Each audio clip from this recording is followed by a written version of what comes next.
குருடி சரணம். யூடியூப் நண்பர்கள் அனைவருக்கும் அடியேனின் அன்பான வணக்கங்கள். நான் உங்கள் குருமணிகண்டன் பேசுகிறேன் பொள்ளாச்சியிலிருந்து.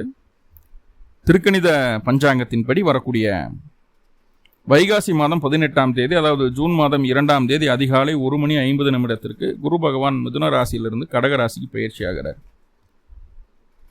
எகைன் கடகராசியிலிருந்து சிம்ம ராசிக்கு அதிசார பயிற்சி ஒன்று இருக்குது. அது ஐப்பசி மாதம் 14ஆம் தேதி 10வது மாதம் 31/2026 அன்னைக்கு. மறுபடியும் ஜனவரி 25, 2027 அன்னைக்கு மறுபடியும் எகைன் வக்கரகதியில் கடகராசிக்குள்ளேயே போயிடுறாரு. குரு கடகத்தில் இருக்கிற மாதிரியான பலன்கள் தான் ஏவரேஜாக ஒரு 80% அப்படி தான் நடக்கும். குரு கடகத்தில் இருக்கிறதுனால ரிஷபராசிக்கு என்னென்ன விஷயங்கள் எல்லாம் நன்மையாக நடக்க காத்திருக்கு, என்னென்ன விஷயங்களில் பிரச்சனைகள் இருக்கையும் பார்த்துடலாம். ஏன்னா ஒரு விஷயம் ஒரு கிரக பயிற்சி ஆகுது அப்படின்னா எல்லா இடத்துலையும் நன்மைகளை செஞ்சிடாது, அதே நேரத்தில் எல்லா இடத்துலையும் தீமைகளையும் செஞ்சிடாது. நன்மைகளும் தீமைகளும் கலந்து தான் இருக்கும். சனி பயிற்சி ஆகுது, சனி எல்லா இடத்துலையும் நன்மையை செய்யாது, கண்டிப்பாக அது எல்லாத்துக்கும் தெரியும். ஆனால் எல்லா இடத்துலையும் தீமையும் செய்யாது. ஸோ இதை நம்ம அக்செப்ட் பண்ணி தான் ஆகணும். ஸோ அப்படி பார்க்கும்போது ரிஷபத்திற்கு குரு பகவான் 2ஆம் இடத்துலேருந்து 3ஆம் இடத்துக்கு பயிற்சி ஆகிறார். அப்போ அந்த ரிஷபராசிக்கு குருவினுடைய அம்சம் என்ன மாதிரியான பலன்களை தர காத்திருக்குது, நன்மையும் பார்த்துடலாம், தீமையும் பார்த்துடலாம். ரெண்டுமே அந்த பதிவில் இருக்கும். முதல்ல குரு பகவான் அப்படின்னு சொல்லக்கூடிய இருக்கும் ரிஷபத்திற்கு அஷ்டமாதிபதி. அஷ்டமஸ்தானம் அப்படிங்கிறது வம்பு வழக்கு பிரச்சனைகள், கோர்ட்டு கேஸு, சண்டை சச்சரவு, ஒரு அவமான அசிங்கம், தலைகுனிவு, இப்படின்னு ஒரு மனுஷனுக்கு என்னென்னவெல்லாம் தேவையில்லைன்னு நம்ம நினைக்கிறோமோ எல்லாத்தையும் தரக்கூடிய ஒரு ஸ்தானம் 8ஆம் இடம், அஷ்டமஸ்தானம். அதே நேரத்தில் அவர் லாபத்துக்கும் அதிபதி. அப்போது அந்த பிரச்சனைன்னு ஒன்று வந்ததுன்னா வெற்றி தோல்வி அப்படிங்கிறது வேணும் இல்லையா? அந்த பிரச்சனைக்கு உண்டான வெற்றியை, ஜெயத்தை கொடுக்கக்கூடிய ஸ்தானாதிபதியும் குரு பகவான் தான். வெற்றியை கொடுக்கக்கூடியவர், லாபத்தை கொடுக்கக்கூடியவர், வாழ்க்கையில் முன்னேற்றத்தை ஏற்படுத்தக்கூடிய கிரகம். அடுத்தடுத்த ஸ்டெப் உங்களை டெவலப் பண்ணி கொண்டு போகணும் அப்படின்னா 11ஆம் இடம் இல்லாமல் நடக்காது. அதாவது டெவலப்மெண்ட் அப்படிங்கிறது பொது எல்லாத்துக்கும். எல்லாரும் பார்க்குற மாதிரி நம்ம மேலே நிற்கணும் இல்லையா? நம்ம டெவலப் ஆகிறோம் இல்லையா? அதுக்குள்ளே இப்போ வந்துட்டான், இப்படி வந்துட்டான் அப்படின்ற ஒரு பேர் இருக்கு இல்லையா? அதை கொடுக்கக்கூடிய கிரகம் குரு. ஸோ அப்படிப்பட்ட குரு பகவான் பயிற்சி ஆகிறாரு. பயிற்சியாகி சும்மா மட்டும் இல்லை, உச்சமடையுது. அது 3ஆம் தைரிய வீரிய ஸ்தானத்தில் உச்சமடையுது. ஸோ இது என்ன விஷயங்களை செய்ய காத்திருக்கு அப்படிங்கிறத முதல்ல பார்த்துடலாம். முதல்ல குருவினுடைய பார்வை, ரிஷப ராசியை பொறுத்தளவு குருவினுடைய பார்வை 7ஆம் இடத்திற்கு, 9ஆம் இடத்திற்கு, 11ஆம் இடத்துக்கு கிடைக்குது. அப்போ இந்த 3 ஸ்தானங்களும் கட்டாயமாக பலமடையும், அதில் எந்த மாற்றமும் இல்லை. 7ஆம் இடம், 9ஆம் இடம், 11ஆம் இடம் 3மே பலமடையும். 8ஆம் அதிபதி 3ல் இருக்கிறதுனால சில தீமைகளும் உண்டு. என்னங்கிறத பார்த்தலாம். ஃபர்ஸ்ட் ஒன், குரு 3ஆம் இடத்துல இருக்கார். சகோதர வழி ஆதரவு பூர்ணமாக கிடைக்கும். மாமனாருக்கு உடல் ஆரோக்கியம் நல்லபடியாக இருக்கும். அவர் நல்ல சப்போர்ட் பண்ணுவார் அப்படிங்கிற மாதிரி விஷயங்கள் எல்லாம் இருக்குது, இல்லைன்னு சொல்லலை. ஆனால் குரு 3ஆம் இடத்துல இருக்கிற ஒரு அட்டமாதிபதியாக இருக்கும்போது புதியதாக காலி நிலம் வாங்குவது, டூவீலர், முக்கியமாக டூவீலர் வாங்குவது, புதுசாக பேங்க்கில் அக்கௌண்ட் ஓப்பன் பண்ணுறது, செக் லீஃப் போடுறது, அதே நேரத்தில் ஒரு பெரிய விஷயத்துக்காக நீங்கள் கேரண்டி கையெழுத்து போடுறது. ஒருத்தர் நிலம் வாங்குறாரு, ஒரு வீடு கட்டுறாரு, ஒரு 1 கோடி ரூபாய் லோன் வாங்குறாருன்னா நம்ம போய் அது கேரண்டி போடுறது. கண்டிப்பாக அந்த காசை நம்ம கட்ட வேண்டியதாக போயிடும். அந்த விஷயத்தில் கவனமாக இருங்க. 3ஆவதாக, வேலையிலையும் கஷ்டப்படுறாங்க. அண்ணனோ தம்பியோ சொந்த பந்தத்தில் யாராக இருந்தாலும் சரி, வேலையிலையும் கஷ்டப்படுறாங்க. உங்கள் பேரை சொல்லி உங்களுடைய நற்பெயரை காரணம் காட்டி நீங்கள் அவர்களுக்கு வேலை வாங்கி கொடுத்தீங்கன்னா உங்கள் பேரையும் கெடுத்துவிட்டு உங்கள் வேலையும் காலி பண்ணி போட்டு போயிடுவாங்க. நம்ம வீட்டில் உட்காரணும் சம்பளம் இல்லாமல். அப்போ இந்த கேரண்டி கையெழுத்து போடுறது அப்படிங்கிறது ஆகாது. இந்த விஷயங்களை கண்டிப்பாக குரு பயிற்சி ஆனதுக்கப்புறம் ரிஷபராசிக்காரங்க தவிர்த்துக்கணும். என்ன சார் எல்லாம் குரு பயிற்சின்னு எல்லாம் ஆகா ஓகோன்னு நன்மையை சொல்லிட்டு இருக்காங்க, எடுத்தது நீங்கள் இப்படி சொல்கிறீங்க. இது எச்சரிக்கை. உதவி பண்ணணுங்கிற எண்ணம் மனசளவில் அதிகமாக இருக்கும் ரிஷபத்துக்கு. உதவி பண்ண போய் சிக்கலில் மாட்டக்கூடிய காலமாக இருக்குது இது. அப்போ கால சூழ்நிலைகளை முழுமையாக புரிஞ்சுக்கிட்டு அதுக்கு தகுந்த மாதிரி நம்ம நடந்து போய்க்கணும். என்னென்ன விஷயங்கள்னு சொல்லிட்டேன்.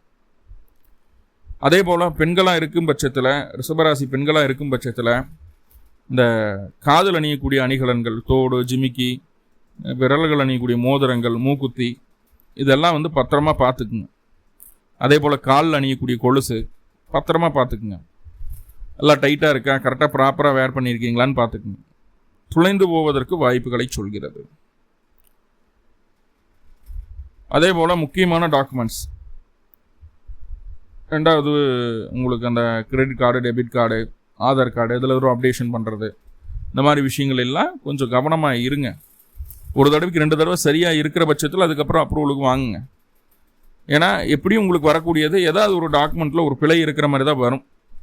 ஸோ மறுபடியும் நீங்கள் ரீகரெக்ஷன் பண்ணுற மாதிரி இருக்கும். பொறுமையாக பண்ணுங்கள் அந்த ப்ராசஸ் எல்லாம். ஓகே, இதெல்லாம் நம்ம கவனமாக இருக்க வேண்டிய விஷயங்கள். சரி, எதுலாம் நம்மளுக்கு நன்மை கிடைக்கும் அப்படின்னு சொல்லி பார்த்துட்டிங்கன்னா, எனக்கு ஆல்ரெடி நிலம் வாங்கி அதில் பிரச்சனைகள் இருந்துகிட்டு இருக்குது, அதுக்காக முயற்சிகள் எடுத்துகிட்டு இருக்கோம், வம்பு விளக்கு பிரச்சனை அதில்படியே போயிட்டுருக்கு, பிடிச்சிட்டு இருக்குதுன்னா அதுலேருந்து ரெக்கவர் ஆகிடுவீங்க, அதுலேருந்து வெளியே வந்துடுவீங்க.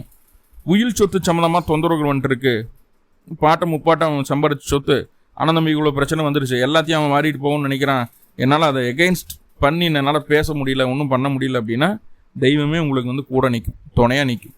அந்த பிரச்சனையிலேருந்து வெளியே வர்றதுக்கு உண்டான சரியான வழியை காட்டிடும்.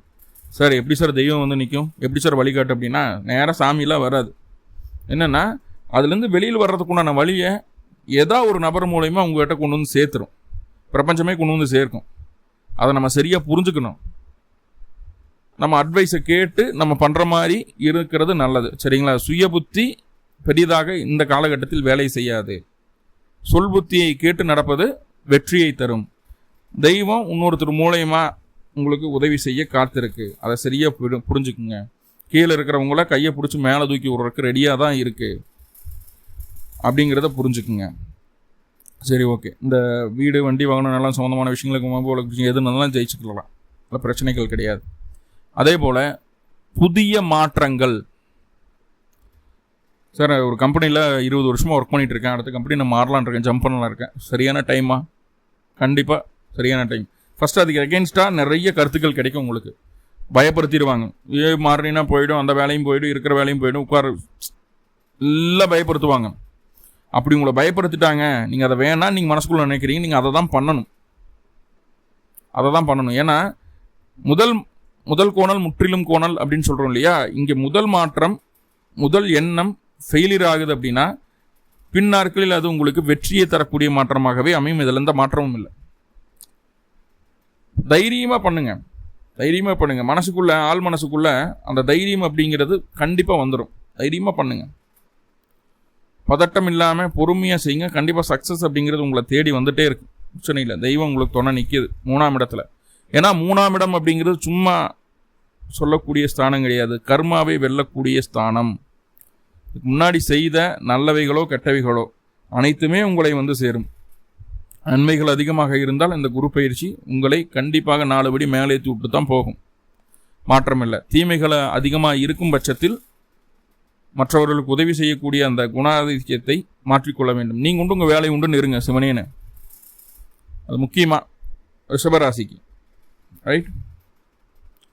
குருவோட பார்வைக்கு வருவோம். குருவினுடைய பார்வை ராசிக்கு 7ஆம் இடத்துக்கு இருக்குது. கணவன் மனைவி உறவில் இருந்து வந்த பிரச்சனைகளோ, சங்கடங்களோ, சலிப்புகளோ எதுனாலும் ஒரு ஸ்மூத்தான ஒரு சூழ்நிலைக்குள்ளே வந்துடும். என்னன்னாலும் ஃப்ரீயாக ஆகிடுவீங்க. கோர்ட்டு கேஸ் வழக்கெல்லாம் போயிட்டுருக்கு. இந்த மாதிரி 3ஆம் இடத்துல குரு உச்சம் பெற்று ராசிக்கு 7ஆம் இடத்தை பார்க்குறதோ, இல்லை குரு பலம் பெற்று அதில் ராசியிலிருந்து குரு பலமாயிருச்சுன்னா 7ஆம் இடத்தை பார்க்கும். ராசியில் குரு இருந்தால் திக்பலன் அமைப்பு. ஸோ இந்த மாதிரி சூழ்நிலைகளில் நிறைய பிரிந்த தம்பதியர்கள் ஒன்று சேர்ந்துருக்காங்க. கோர்ட்டு கேஸ் வழக்கெல்லாம் முடிச்சுட்டு தீர்ப்பே வந்துடும், அதுக்கப்புறம் சேர்ந்துருக்காங்க. ஸோ அந்த மாதிரி ஒரு சூழ்நிலைகள் இருக்குது, சரிங்களா? இங்கேயும் உங்களுடைய சுய அறிவு வேலை செய்யாது. உங்களுக்கு நல்லது நினைக்கக்கூடிய, வெல்விஷராக இருக்கக்கூடிய நபர்கள் சொல்லக்கூடிய கருத்துக்களை கேட்டிங்கன்னா கண்டிப்பாக சக்ஸஸ். கணவன் மனைவிக்குள்ளே பிரச்சனைகள் நீங்கி ஒன்று சேரக்குண்டான ஒரு வாய்ப்பு. எங்கே சார் 32 சொன்னா கல்யாணமேகளா அப்படின்னு சொன்னீங்கன்னா உங்களுக்கு டும்டும்பு ஓசை இந்த குரு பயிற்சியில் கேட்கப்படும். குடும்பத்தில் ஒரு சுபகாரியம் நடக்கும், அதில் எந்த மாற்றமும் இல்லை. மனசுக்கு பிடிச்ச மாதிரியான வாழ்க்கை துணை அமையும். எவ்வளவோ தேடி ஒன்றும் கிடைக்கல, இப்போவாது அமையுமா? குரு 2ஆம் இடத்துல இருக்கிறாரு, குடும்பத்தை விருத்தி பண்ணுவார், நிறைய ராசி பலன்லாம் சொன்னீங்களே, அப்பவும் ஒன்றும் ஆகலையே அப்படின்னா கண்டிப்பாக இப்போது உறுதியாக மனதிற்கு பிடித்தார் போன்ற ஒரு வாழ்க்கை துணை உங்களுக்கு அமையும், தேடாமலே கிடைக்கும். என்ன சிறு குறைகளோடு இருக்கிற மாதிரி நம்மளுக்கு தோணும். நம்ம ஸ்டேட்டஸுக்கே எதிர்பார்க்காம குறையோ நிறையோ நம்மளை விட அதிகமாக இருந்தாலும் சரி, நம்மளை விட கம்மியாக இருந்தாலும் சரி, கண்டிப்பாக நம்மளுக்கு ஈக்குவலாக வராது. அதனால் புரிஞ்சுக்கோங்க. எதுனாலும் அக்செப்ட் பண்ணிக்கோங்க. கண்டிப்பாக மன வாழ்க்கை இந்த காலகட்டம் ரிஷபத்திற்கு ஆரம்பிக்கும். அதில் எந்த மாற்றமும் இல்லை. பிஸ்னஸ் பார்ட்னர்ஷிப்பில் நிறைய பிரச்சனைகளை பார்த்துருப்பீங்க கடந்த காலகட்டங்களில். பார்ட்னர்ஷிப் போட்டு பண்ணும்போது அப்படியே ஒரு டவுன் கிரேடெல்லாம் இருந்திருக்கும். உங்களுக்கு நீங்கள் 100% வேலை செஞ்சீங்கன்னா உங்களுக்கு பார்ட்னர் 10% கூட வேலை செய்ய மாட்டாங்க. ஸோ அப்படி நிறைய டவுன் கிரேட் இருந்திருக்கும். நிறைய பேர் பார்ட்னர்ஷிப் விட்டு பிரிஞ்சு வந்துடலான்ற முடிவெல்லாம் எடுத்திருப்பீங்க. இல்லை ஆல்மோஸ்ட் அந்த சூழ்நிலையில் அது இருந்துகிட்ருக்கும். அந்த பிரச்சனைகள் மாறும். மறுபடியும் எகைன் நல்ல பார்ட்னர்ஷிப் ஆகும். நல்லா 2 பேரும் சேர்ந்து வேலை செய்வீங்க. மறுபடியும் டெவலப் ஆகும். 3வதாக, சொந்த ஊரை விட்டு வெளியூர், வெளிமாநில, வெளிநாட்டில் இருக்கக்கூடிய ரிஷபராசி என்பவர்களுக்கு அங்கே உங்களுக்கு இருந்து வந்த வருமான குறைகள் எல்லாமே நீங்கும். வருமான குறைகள் நீங்கும். அதில் நல்ல சம்பாத்தியத்தை அதிகப்படுத்துறதுக்கு உண்டான ஒரு சூழ்நிலையை அந்த குரு ஏற்படுத்தி தந்துடுவார். ஸோ இதெல்லாம் நன்மைகள். பொறுப்புகள் அதிகரிக்கும், பதவிகள் கிடைக்கும், வெளியூர், வெளிமாநில, வெளிநாட்டு பயணங்களுக்கு உண்டான முயற்சிகள் அது சக்ஸஸ் ஆகும். தந்தைக்கும் உங்களுக்கும் இடையே இருந்து வந்த உறவுகள் நல்லா இருக்கும். நல்ல ஒரு பொசிஷனில் இருக்கக்கூடிய, நல்ல ஒரு செல்வாக்கு இருக்க, அரசியல் செல்வாக்கோ பொருளாதார செல்வாக்கோ இருக்கக்கூடிய பெரிய நபர்களுடைய நட்பு உங்களுக்கு கிடைக்கும். இந்த பூவோடு சேர்ந்து நாரும் மணக்கும் அப்படின்னு சொல்கிறோம் இல்லையா, அதுபோல் அந்த பெரிய பெரிய விஐபியோடு சேர்ந்து நம்மளும் விஐபியாக நம்மளை ஃபீல் பண்ண வச்சிடும் இந்த குரு. மனசுக்குள்ளே நம்மளுக்கு என்ன குறைச்சல், நம்ம நல்லா தான் இருக்கோம் அப்படிங்கிற ஒரு மன நிறைவை கொடுத்துருது குரு. தெய்வ அனுகூலத்தை பரிபூர்ணமாக கொடுக்கும். 9ஆம் இடத்துக்கு குருவினுடைய பார்வை இருக்குன்னா அனுகூலம் பரிபூர்ணமாக இருக்கும். குலதெய்வ வழிபாடே இந்த மாதம் உங்களுக்கு பெரிய முன்னேற்றத்தை கொடுக்கும். இந்த மாதம் இல்லை, இந்த வருஷம் ஃபுல்லாகவே குலதெய்வ வழிபாடு செய்துட்டு வந்தாலே போதுமானது. பயங்கரமான முன்னேற்றம். அதில் எந்த மாற்றமும் இல்லை. நிறையா கோவில்களுக்கு போயிட்டு வருவீங்க. இல்லை போக முடியாத கோவில்கள் கூட இருக்கலாம். அங்கேருந்து பிரசாதமெல்லாம் வீடு தேடி வரும். ஸோ அந்த மாதிரியான ஒரு பிளஸ்டான ஒரு சூழலை நீங்கள் ஃபீல் பண்ணுவீங்க. அதே நேரத்தில் 11ஆம் இடத்துக்கு குருவினுடைய பார்வை இருக்குது. தொட்ட காரியங்களை வெற்றி பெற வைக்கக்கூடிய பாவம் 11. அங்கே ஆல்ரெடி சனி இருந்து உங்களுடைய லாபத்தையும் உங்களுடைய வெற்றியும் கம்மி பண்ணிட்டு இருந்தார். குருவோட பார்வை கிடைச்சதுக்கப்புறம் சனியினுடைய பாதிப்பு நீங்குது. எல்லாமே உங்களுக்கு சக்ஸஸ் அப்படிங்கிற ஒரு மன திருப்தியை கொடுத்துரும் கண்டிப்பாக. ஸோ இதெல்லாம் பாசிட்டிவ். என்னென்ன விஷயங்களை கவனமாக இருக்கணும் அப்படின்னா, அடுத்தவங்ககிட்ட வேலைக்கு போயிட்டு இருக்கிறீங்க, கை நீட்டி சம்பளம் வாங்கி வேலை செஞ்சுட்டு இருக்கீங்க அப்படின்னா வேலையில் ஒர்க்லோடு அதிகமாகும். வேலையில் சுற்றி இருக்கிறவங்களும் நம்மளுக்கு ப்ரெஷர் கொடுப்பாங்க. இந்த வேலையை விட்டு அடுத்த வேலைக்கு போயிடலாமா அப்படின்ற எண்ணமெல்லாம் இருக்கும்.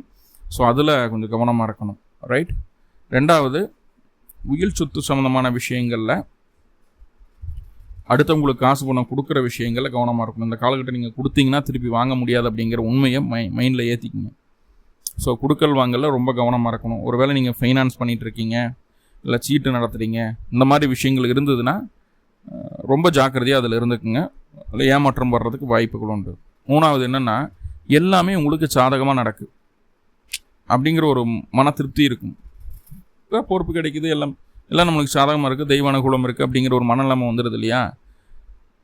அந்த நிலைமை வரும்போது என்னென்னா, தொழில் சம்மந்தமான விஷயங்களில் நிறைய விஷயங்களை கற்றுக்காமல் போயிடுவீங்க இந்த காலகட்டம்.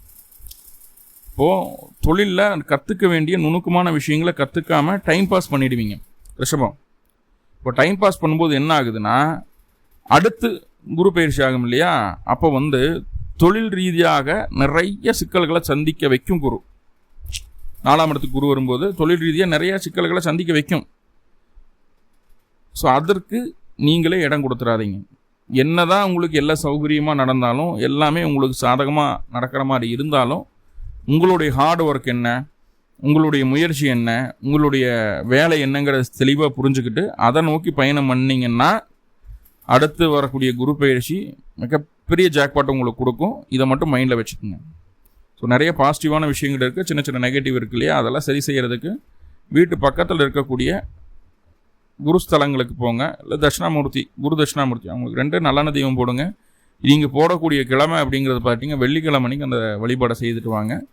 கண்டிப்பாக இந்த குரு பயிற்சி மிகப்பெரிய முன்னேற்றத்தை உங்களுக்கு தந்தே தீரும். மேலும் உங்களுக்கு நல்லதெல்லாமே நடக்கணும்னு சொல்லி எல்லாம் பல பரம்பொருளை பிரார்த்தனை பண்ணிவிட்டு இந்த பதிவை முடிச்சுக்கிறேன். நன்றி நண்பர்களே, நன்றி. வாழ்குளமுடன். திருச்சிற்றம்பலம்.